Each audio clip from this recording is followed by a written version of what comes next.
मंडळी, जून महिना सुरू झालेला आहे आणि मुलांच्या शाळा देखील सुरू झालेल्या आहे. पण प्रत्येक आईला प्रश्न पडतो की आपल्या मुलाला टिफिनमध्ये काय द्यायचं, म्हणजे डब्यामध्ये आपल्या मुलाला सकाळी झटपट होणारा भाजी अशी काय द्यायची.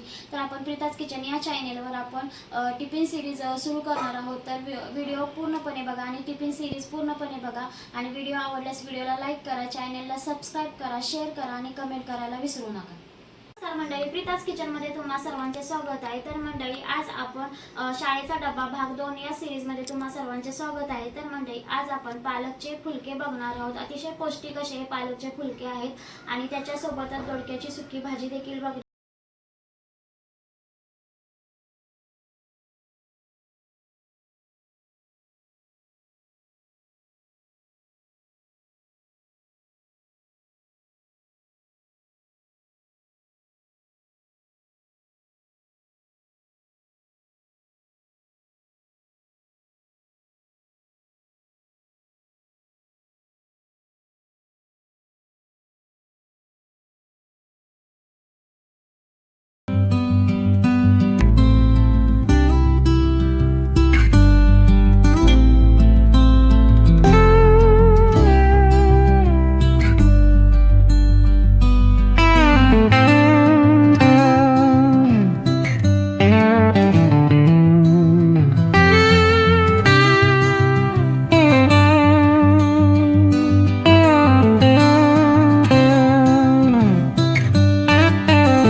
इथे मी पालकची पेस्ट करून घेतलेली आहे आणि आता ते एका पसरट भांड्यामध्ये आपल्याला काढून घ्यायचे आहे कणिक मळण्यासाठी. त्याच्यानंतर जी राहिलेली पालक आहे ती देखील मी मिक्सरला बारीक करून घेतलेली आहे आणि त्याची देखील पेस्ट करून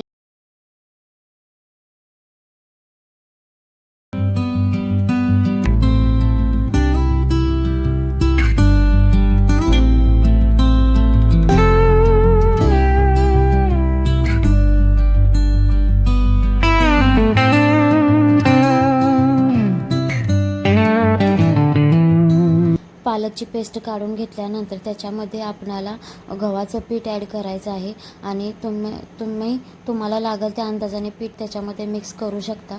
तर इथे मी 2 ते 2.5 वाटी पीठ गव्हाचं पीठ पालकमध्ये मिक्स केलेलं आहे आणि आता ते आपणाला मळून घ्यायचं आहे.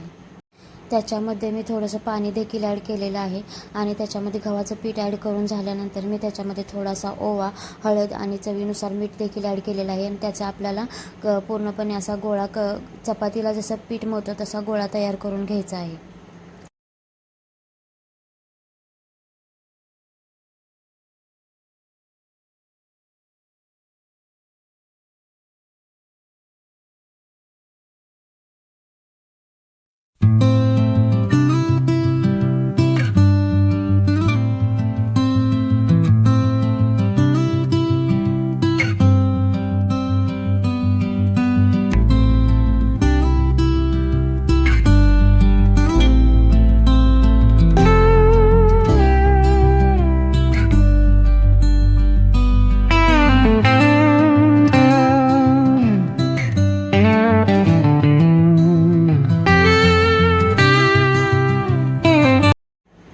इथे आपलं पीठ मळून होत आलेलं आहे. पीठ मळून झाल्यानंतर पिठाला एक 15 ते 20 मिनटं रेस्ट करून ठेवायचं आहे. तोपर्यंत आपली भाजी तयार करून घ्यायची आहे.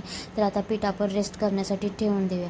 तर भाजी तयार करण्यासाठी इथे मी दोडका घेतलेला आहे. दोडका आपल्याला त्याच्या शिरा काढून घ्यायच्या आहेत आणि मग दोडका बारीक असा चिरून घ्यायचा आहे.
दोडका बारीक असा चिरून झालेला आहे. तो चिरत असतानाच आपल्याला पाण्यामध्ये टाकायचा आहे, जेणेकरून दोडक्याला काळे डाग असे पडत नाहीत. त्याच्यानंतर एका शेगडीवर मी एका साईडला कढई गरम करण्यासाठी ठेवलेलं आहे. कढईमध्ये 2 चमचे तेल टाकून घ्यायचं आहे.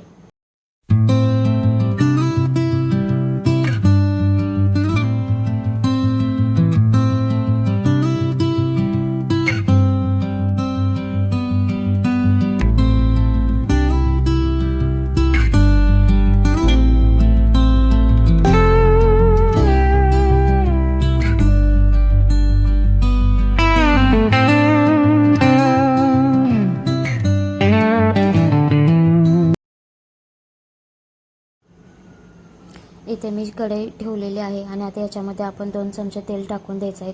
कढई थोडीशी गरम होऊन द्यायची आहे आणि त्याच्यामध्ये तेल ॲड करायचं आहे. तेल ॲड केल्यानंतर तेल गरम झाल्यानंतर त्याच्यामध्ये मोहरी, जिरे, कढीपत्ता टाकून घ्यायचा आहे आणि त्याच्यानंतर आपण जे दोडका जे बारीक तुकडे करून घेतलेले होते ते देखील याच्यामध्ये ॲड करून घ्यायचे आहेत आणि त्याला व्यवस्थित असे परतून द्यायचं आहे. थोडंसं झाकण देऊनच परतून घ्यायचं आहे आणि त्याच्यानंतर मग त्याच्यामध्ये बाकीचे मसाले ॲड करायचे आहेत. तर दोडका ॲड करत असताना याच्यामध्ये मी तुरीची डाळ देखील ॲड केलेली आहे, ती देखील तुम्ही ॲड करा. एकदम छान अशी दोडक्याची भाजी लागते. तर आता हे आपल्याला व्यवस्थित परतून घ्यायचं आहे.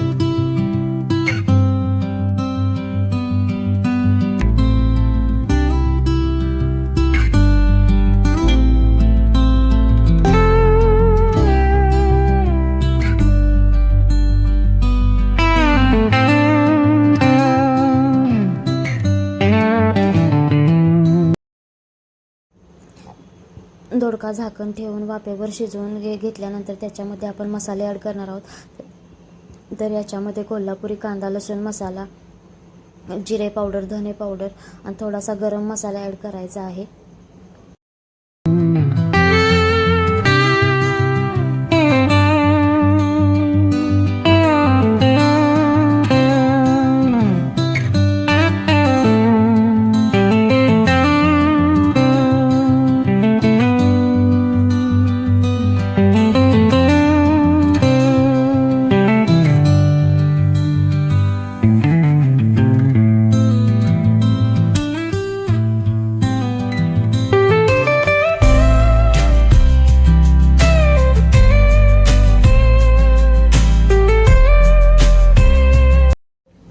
चवीनुसार मीठ देखील ॲड करायचं आहे आणि आता हे सर्व व्यवस्थित परतून घेऊन याच्यावर झाकण ठेवून आपल्याला शिजवून द्यायचं आहे आणि शिजल्यानंतर थोडंसं याच्यामध्ये पाणी टाकून घ्यायचं आहे आणि शिजत आल्यानंतर याच्यामध्ये आपण शेंगदाण्याचा कूट देखील ॲड करणार आहोत. त्याने दोडक्याची भाजी एकदम छान लागते आणि अशा प्रकारे ही दोडक्याची भाजी मंडळी नक्की करून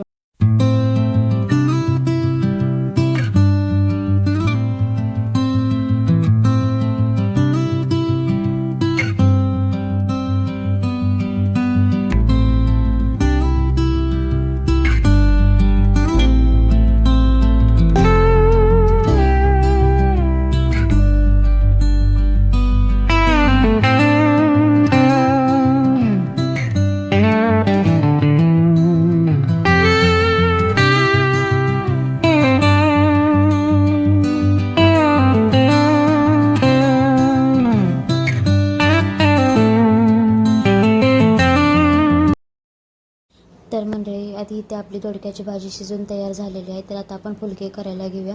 आपलं पीठ देखील एकदम मऊसूद असं झालेलं आहे. तर फुलके आपल्याला व्यवस्थित छोटे छोटे गोळे करून घ्यायचे आहेत आणि फुलके एकदम बारीक असे लाटून घ्यायचे.